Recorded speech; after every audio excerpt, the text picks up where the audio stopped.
Eclesiastes capítulo 5, nós vamos ler dos versos de 8 a 20.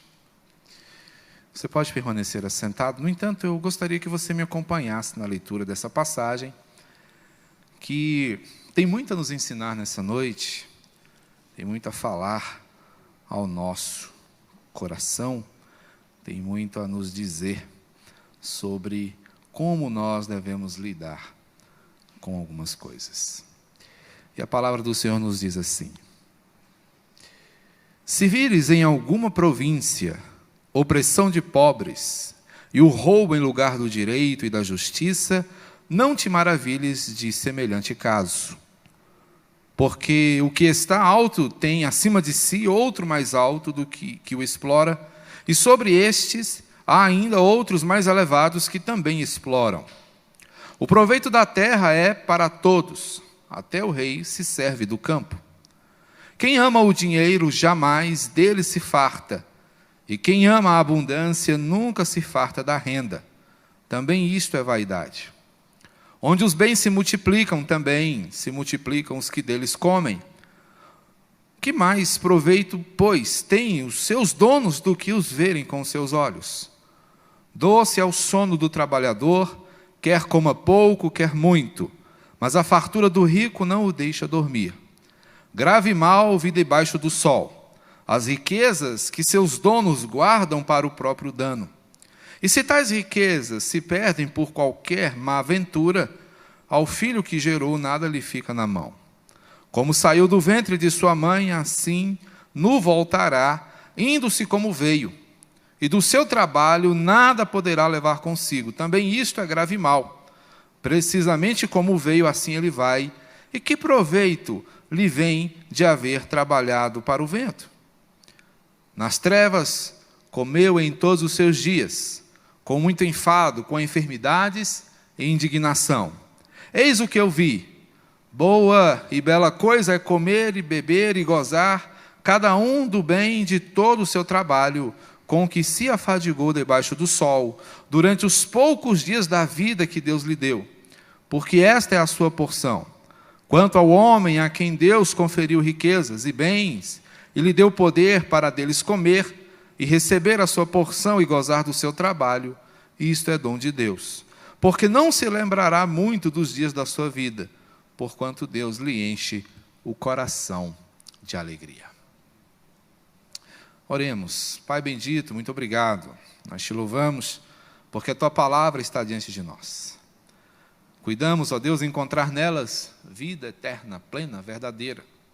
Ensina-nos, Senhor, neste momento, os teus estatutos. Fala ao coração do teu povo. Desperta-nos, ó Deus, para as tuas verdades, a fim de que por elas sejamos encaminhados, fortalecidos e orientados. Ó Deus, como são ricas e preciosas as tuas instruções. Ensina-nos a cada dia a valorizar essa riqueza, a verdadeira riqueza. É no nome de Jesus que oramos e glorificamos ao Senhor. Amém. Que Deus nos abençoe, meus irmãos, que cada um de vocês esteja bem na santa presença do nosso Deus.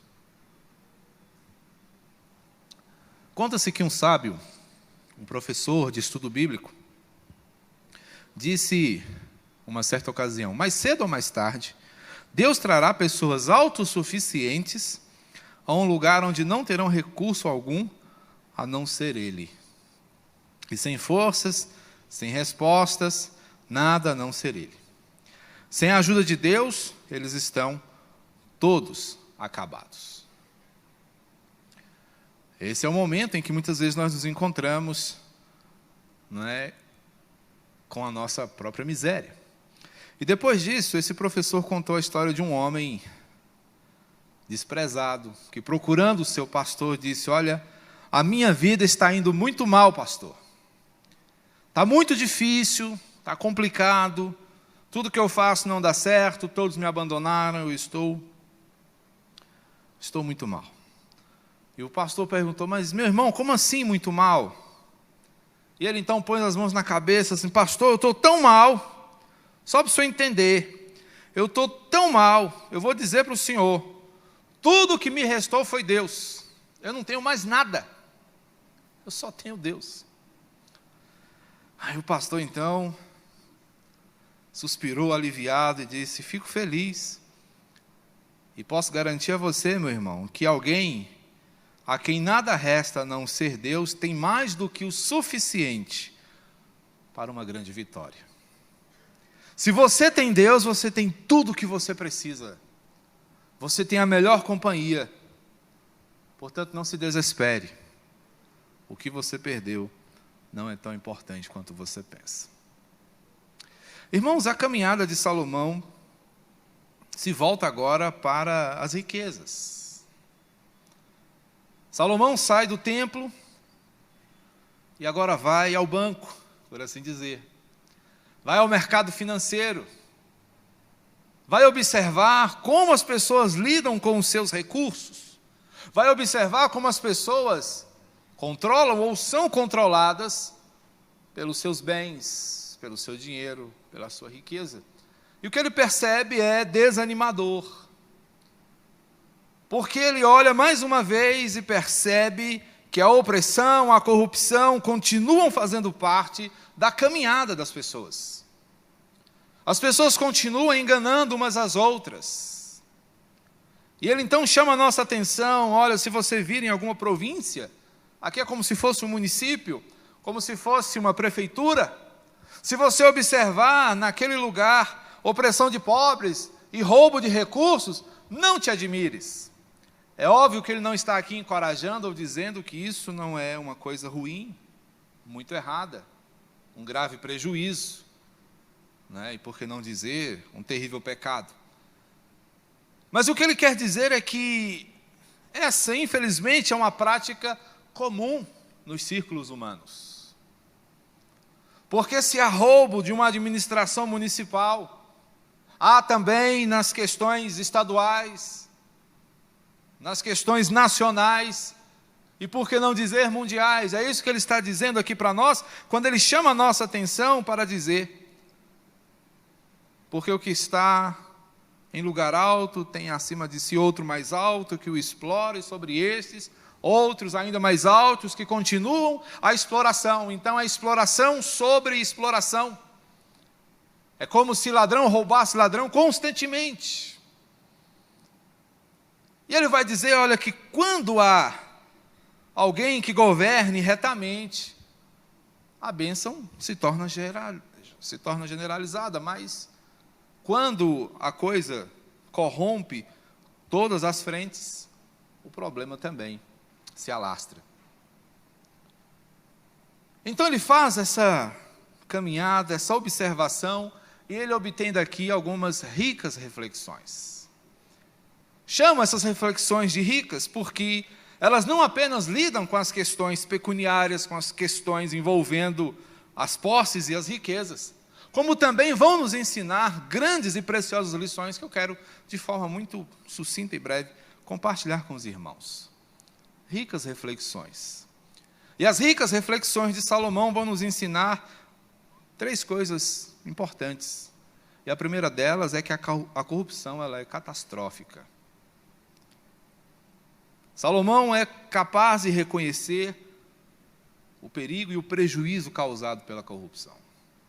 Como brasileiros, nós temos ouvido e tocado nesse tema constantemente.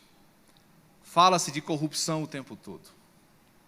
É o grande tema dos noticiários. É o grande tema das CPIs. É o grande tema das comissões de ética. É tudo que resume basicamente hoje, infelizmente, a política nacional. E o que nós temos ouvido, visto e lido, é confirmado aqui, é constatado também pela palavra do Senhor, porque ela vai nos mostrar a condição catastrófica de uma ação corrupta. Salomão olha e vê que ainda há negligência, que ainda há improbidade, que ainda existe exploração, que ainda existe engano,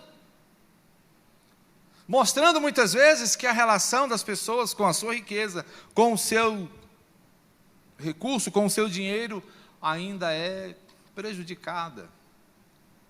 ainda é vergonhosa. Porque as pessoas se deixam dominar, as pessoas se deixam levar. E ao invés de controlarem, ao invés de conduzirem, são conduzidas. Seu coração é completamente entregue. E não encontra condições de administrar, mas é administrado, conduzido e escravizado pelas riquezas. É por isso que a negligência acaba sendo a realidade. É por isso que o engano acaba se instaurando e o que resta é a omissão, que é quando se deixa de fazer o que se deveria fazer. Salomão percebe que o problema que ele reconheceu nos capítulos anteriores continua presentes. As instituições que deveriam lutar pela defesa dos direitos são as primeiras, muitas vezes, a serem protagonistas da corrupção que atrasa o crescimento, o desenvolvimento, coisas que ainda estavam presentes naqueles dias. E ele destaca: a corrupção é uma catástrofe. Ela é uma desgraça porque ela atrasa a caminhada das pessoas. E diante disso, meus irmãos, fica para nós a lição de que é preciso respeitar o direito do outro. É preciso que nós entendamos que a corrupção ela não é apenas institucionalizada, mas a corrupção nasce exatamente de um coração que não percebe, que tem a responsabilidade de gerenciar de forma fiel e verdadeira tudo o que lhe chega às mãos. E dentro dessas reflexões, a primeira que nós encontramos é que a corrupção é catastrófica. E a sua catástrofe leva-nos a uma condição ilusória.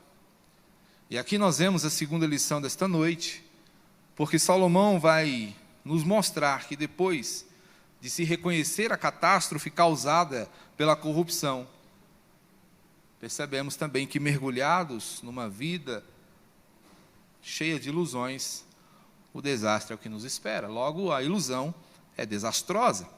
Verso 10: quem ama o dinheiro, jamais dele se farta, e quem ama a abundância nunca se farta da renda. Também isto é vaidade. Salomão agora toca na realidade daqueles que se deixam deslumbrar pelo dinheiro, que relaciona o seu valor, a sua significação ao ter ou não ter dinheiro, ao possuir ou não possuir recursos. Salomão faz uma observação e percebe que muitos estão mergulhados numa angústia que eu denominaria aqui econômica. E qual é a angústia econômica? É esse círculo vicioso de insatisfação que nos faz buscar sempre mais. Então, logo se tenha mais, se perceba que não se tem ainda o suficiente, e aí nós entramos num loop que é mortal. Porque para satisfazer esse ciclo de insatisfação e busca por mais, insatisfação e busca por mais, nós abrimos mão de tempo precioso com as pessoas que amamos, da saúde que já nos é frágil, de situações e oportunidades que nos são dadas uma única vez. Tudo isso para nos assegurarmos de coisas que vão, pretensamente nos dar a tão sonhada tranquilidade. E isso Salomão chama de ilusão. Mas uma ilusão desastrosa que chega e traz grandes problemas. E ele vai citar alguns aqui, verso 11, ele vai dizer que onde os bens se multiplicam, também se multiplicam os que deles comem. É interessante a gente observar porque pessoas que possuem muitos recursos estão sempre cercadas de gente. Você observa os iates dos jogadores de futebol. A gente fica pensando, onde é que eles arrumam tanta gente bonita? Todo mundo alegre, feliz. Mas há uma coisa interessante. Pessoas com muito recurso, custeiam pessoas para serem suas amigas, para estarem com ele, para andarem sempre ao seu lado, para estarem sempre sorrindo, para estarem sempre festejando. É por isso que essas pessoas estão sempre cheias de gente, e Salomão percebeu isso. Salomão era um homem riquíssimo, e ele sabia o custo de tudo isso. No primeiro livro dos Reis, há um relato do gasto que Salomão tinha com o seu staff. Todo dia uma boiada morria para alimentar essas pessoas. Era muito dinheiro gasto para manter, não é, aqueles que estavam cuidando da riqueza de Salomão. E é por isso que ele vai dizer aqui para nós: onde os bens se multiplicam, também se multiplicam os que dele comem. Que mais proveito, pois, têm os seus donos do que os verem com os seus olhos? Apenas, isso aí tudo é meu, mas ele acaba não usufruindo, ele acaba não gozando de tudo aquilo, porque tudo aquilo precisa ser aplicado na manutenção dessas pessoas que estão ao redor. E aí esse loop mortal leva a uma frustração. E o que se percebe é que quanto mais se tem, por mais que se alcance a possibilidade de ter, se percebe que o ter mais não resolve, porque quando se tem mais, se constata que é preciso mais ainda, e a busca prossegue, e vai saúde, e vai tempo, e vão-se os amigos, e vão outras coisas, e a necessidade continua lá. Porque essas coisas não são capazes de satisfazer. É o que nós chamamos de soluções problemáticas. Soluções que vêm, mas que trazem mais problemas, porque juntamente com elas surgem outras situações. Aí por isso ele pergunta: qual é o proveito? Não há nenhum proveito, porque o que ele vai apenas fazer é poder olhar de longe. E ele faz então um contraste: doce é o sono do trabalhador, quer coma pouco, quer muito. Mas a fartura do rico não o deixa dormir. Porque quanto mais ele tem, menos ele possui. Porque quanto mais ele conquista, mais insegurança, né, lhe ronda o coração, porque ele fica pensando: como é que eu vou manter, como é que eu vou segurar, como é que eu vou proteger todas essas coisas. E é interessante isso, que muitas vezes nós vivemos razoavelmente tranquilos, ainda, embora que satisfeitos com algo que nós tenhamos, mas tão logo a gente consiga algo melhor, você já fica perturbado: tenho que fazer um seguro, tenho que arrumar uma tranca melhor, um alarme, preciso me resguardar para não perder o que eu consegui com tanto sacrifício. Essa é a ideia de alguém que quanto mais tem, menos possui, porque à medida que ele possui mais, a insegurança lhe ronda o coração, e o medo de perder o acompanha todo o tempo, de forma que ele não consegue descansar, nem usufruir da sua riqueza. Grave mal vi debaixo do sol as riquezas que seus donos guardam para o próprio dano. E se tais riquezas se perdem por qualquer má ventura, ao filho que gerou nada lhe fica na mão. Como saiu do ventre de sua mãe, assim nu voltará, indo-se como veio. E do seu trabalho nada poderá levar consigo. O que Salomão chama de grave mal. Trabalhou à toa. Perdeu todas as coisas. A lição que aprendemos aqui é que mesmo os mais suntuosos castelos podem ruir.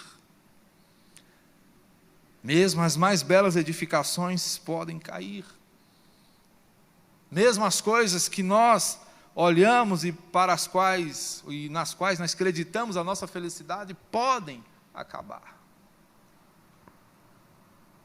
Então, as ricas reflexões de Salomão nos mostram esses dois primeiros aspectos: que a corrupção é catastrófica, a ilusão é desastrosa, mas ele é capaz também de reconhecer algo positivo.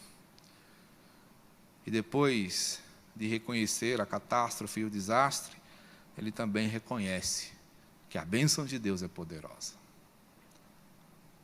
Nos versos 18 a 20, ele destaca: eis que vi uma coisa boa.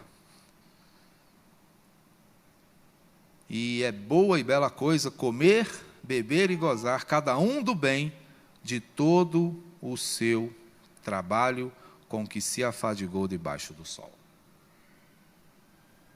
Então, o que Salomão está combatendo aqui não é o trabalho. Salomão é um homem que aborrecia a preguiça. Já falamos disso. Já ouvimos as suas lições acerca do homem preguiçoso. Salomão, ele não é nem a favor do trabalho insano, sem sentido, como também não é favorável à preguiça, à omissão, mas ele prima pelo equilíbrio. E esse equilíbrio é justamente o que vai abençoar a vida de alguém. E é isso que ele chama de boa e bela coisa: comer, beber e gozar cada um do bem de todo o seu trabalho. Se trabalhamos, temos um objetivo. Se trabalhamos, há um propósito. E aqui ele vai falar de 3 grandes coisas: o bom proveito, o bom propósito e o bom projeto. E quando ele fala do bom proveito, ele está falando das bênçãos de Deus, da dádiva que o Senhor nos dá. Ora, o Senhor nos chama a trabalhar. O Senhor nos chama, nesses poucos dias da nossa vida, a desenvolver projetos, a desenvolver trabalhos, porque esta é a nossa porção, ou seja, é a nossa parte, é o bocado que Deus nos dá. Sendo assim, a pergunta que se faz para nós é justamente essa: o que você faz com o que Deus te deu? Como é que você tem utilizado? Você tem aproveitado a dádiva de Deus sobre a sua vida? Você tem reconhecido que o que Ele te chama a fazer é para você e não o contrário? Você entendeu que o Senhor te chamou não para ser escravo da sua função, mas que por meio da função que você desenvolve, você possa desenvolver a vida que Ele colocou nas suas mãos? É um meio, não é o fim. Então, quando nós fazemos daquilo que nós entendemos como fonte da nossa renda, o ídolo do nosso coração, nós desagradamos a Deus. Porque Ele balança a cabeça e diz: não era isso. Não era essa a ideia. Não era para ser o Deus do seu coração o seu trabalho. Não era para ter Ele a primazia sobre a sua família. Não era para ser Ele mais importante do que a sua fé. Não era Ele para ser o ídolo do seu coração. É para que você fizesse bom proveito e o reconhecesse como um presente meu para você, como uma oportunidade graciosa que eu coloco nas suas mãos. E há um bom propósito nisso. E o bom propósito aqui é a promoção da nossa alegria. Quanto ao homem a quem Deus conferiu riquezas e bens, Ele deu poder para deles comer e receber a sua porção e gozar do seu trabalho, isso é dom de Deus. O Senhor nos dá condições de nos alegrarmos com aquilo que Ele nos dá. São coisas que nos são úteis para a construção de nossas memórias. Sabe, irmãos, qual é a pior saudade que nós podemos sentir? É a saudade do que poderia ter sido. São os epitáfios da nossa vida. Lembra da canção dos Titãs? Devia ter amado mais, ter chorado mais, ter feito o que eu queria fazer.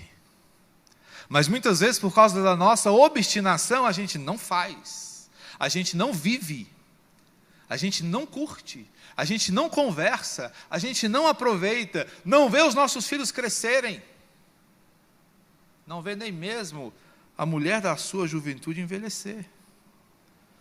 E depois, quando você acha que está bom, você vira para ela e diz: ah, mas como você? Está velha? Você não era assim? Mas você não acompanhou. Você não viu. Você não percebeu, porque você estava envolvido demais, encantado demais, e perdeu a oportunidade.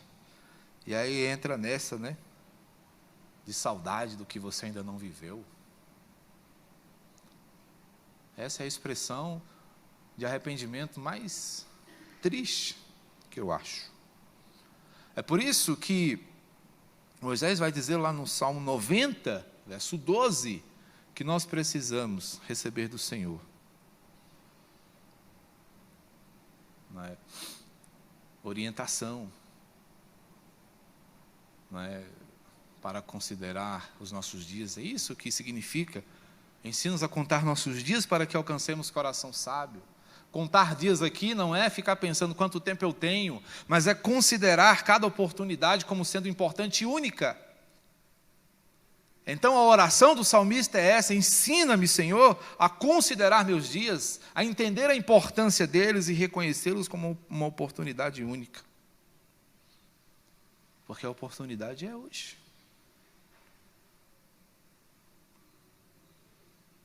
A pandemia tem nos ensinado isso. Sabemos que tudo está no controle de Deus. Não é? Essas pessoas que têm morrido nesses dias não morreram fora da agenda do Senhor.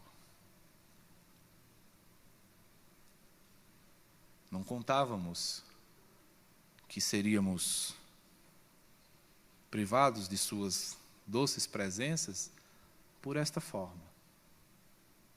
Mas eles estavam dentro da agenda do Senhor. Mas o que isso tudo tem nos ensinado é que nós não temos tempo a perder. Que nós precisamos reconhecer o propósito da bênção do Senhor em nossas vidas. E a bênção do Senhor tem como objetivo a nossa alegria. Tem como objetivo o nosso crescimento. Portanto, se a bênção do Senhor é poderosa e ela nos conduz a bom proveito, bom propósito, é importante que há também um bom projeto por trás dessa bênção, que é a construção de uma vida grata. Um coração agradecido é um coração que reconhece que tem nas mãos algo muito maior, porque não se lembrará muito dos dias da sua vida, porquanto Deus lhe enche o coração de alegria. Sabe o que é isso aqui? É gente que vive. É gente que passa pela vida de uma forma tão leve que parece que nem viveu. Que parece que, nossa, está começando agora. Porque reconhece que o que Deus coloca nas nossas mãos não é um fim em si mesmo, mas é parte de algo muito maior. Portanto, se você tem, você não precisa jogar fora. Mas entenda que você tem. E não que você é possuído pelo que você tem. É parte de algo maior. É uma mensagem sobre o cuidado do Senhor. E o algo maior aqui é que tudo isso é para a glória de Deus. E eu glorifico a Deus quando reconheço o privilégio que tenho de ser abençoado por Ele. Eu glorifico a Deus quando faço dessas bênçãos a minha motivação para servi-lo cada vez mais. Para entender que o Senhor é abençoador. Para entender que o Senhor é o meu sustentador. E isso me leva a tomar uma atitude urgente. De urgência urgentíssima. Aproveite a boa parte. Não a desperdice. Ela é breve. Aproveite a boa parte. Não perca seu tempo. Em um mundo onde a corrupção é o seu tom, a ilusão é a sua pegada, viva debaixo da bênção do Senhor. Porque se a corrupção é catastrófica, a ilusão é desastrosa, a bênção do Senhor é profundamente poderosa. E ela pode te levar a usufruir esta bênção com bom proveito, bom propósito e bom projeto, que é a glória de Deus. Então use tudo que Deus te deu para a glória dele. Desfaça-se de qualquer atitude egocêntrica, mas reconheça que o Senhor te deu todas as coisas. Portanto, é para a glória dele. Para a sua bênção e bênção dos que te cercam, mas para a glória do Senhor sempre. Que sejamos enriquecidos por essas reflexões e entendamos que a corrupção não deve fazer parte da nossa agenda, que a ilusão não deve conduzir os nossos sonhos, mas que a bênção do Senhor é quem vai direcionar os nossos passos.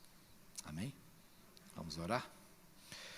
Bendito o Senhor, Pai misericordioso e todo santo, nós te louvamos. Agradecidos, ó Deus, nós estamos por tua fidelidade e amor sobre nós. Sabemos que por todas estas coisas somos agraciados. Obrigado, Deus, porque o Senhor mais uma vez falou o coração da tua igreja. E temos diante de nós, ó Deus, o desafio do crescimento, do entendimento. Sejas, ó Deus, portanto, servido em nos capacitar a essa compreensão, para que, diante de tudo que nós fizermos, meu Deus, o teu nome seja honrado e vidas sejam impactadas. É no nome do Senhor Jesus que oramos, agradecidos, hoje e sempre. Amém. Vamos colocar de pé, meus irmãos, recebam a bênção. Povo do Senhor, ide em paz. E que a graça de nosso Senhor e Salvador Jesus Cristo, o amor de Deus, o nosso Pai, e o consolo, orientador do Espírito Santo, seja com todo o povo do Senhor, enriquecendo a sua caminhada, capacitando para o gozo e o usufruto das bênçãos do Senhor, fiel e cabalmente, até aquele dia em que o Senhor há de vir, para buscar e galardoar aqueles por quem Ele morreu e se entregou naquela cruz do Calvário, os quais viverão e reinarão com Ele eternamente, pelos séculos dos séculos. Amém.